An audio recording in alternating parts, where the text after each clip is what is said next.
Monsieur Christophe Di-Pompeo.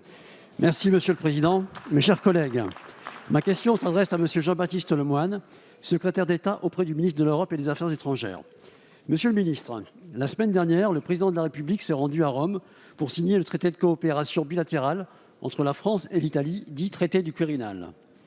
Hier, le président de notre Assemblée signait avec le président de la Chambre des députés de la République italienne, Monsieur Roberto Fico, un accord de coopération entre nos deux parlements, signe de la vitalité de nos échanges.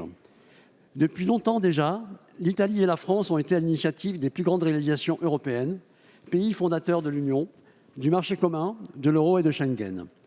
Face à la crise, nous avons démontré la force de nos relations par l'instauration, en concertation avec les autres États membres, du plan de relance européen.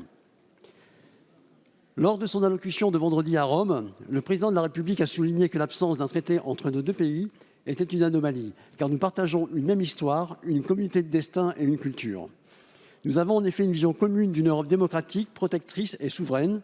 La France et l'Italie ont encore beaucoup à faire ensemble. Par ce traité historique, tant attendu, nous concrétisons donc nos affinités autour de nombreux projets et domaines. Je pense, entre autres, à la stabilité de la zone méditerranéenne, à l'arc alpin, à la mise en place de programmes conjoints en matière de défense et de sécurité, d'innovation technologique, de recherche, de culture et d'enseignement supérieur. Il nous faut travailler au renforcement du projet européen et les relations franco-italiennes doivent en être un des socles, et ce socle a été posé par la signature du traité du Quirinal. Monsieur le ministre, pouvez-vous nous exposer la finalité et les domaines concernés par ce nouveau traité? Je vous remercie.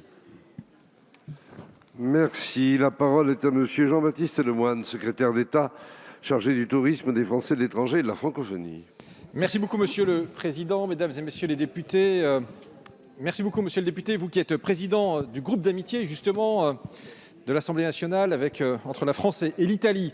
Et je veux saluer également cette diplomatie parlementaire active qui nourrit cette coopération bilatérale. Et vous signalez, ce traité, c'est l'aboutissement d'une démarche qui a été initiée en 2017. C'était le sommet de Lyon, qui s'est poursuivi avec le sommet de Chambord en 2019. Et son objet est simple, créer enfin une sorte de réflexe franco-italien pour pouvoir travailler sur cette construction européenne, la renforcer et puis aussi, en bilatéral, agir à tous les niveaux.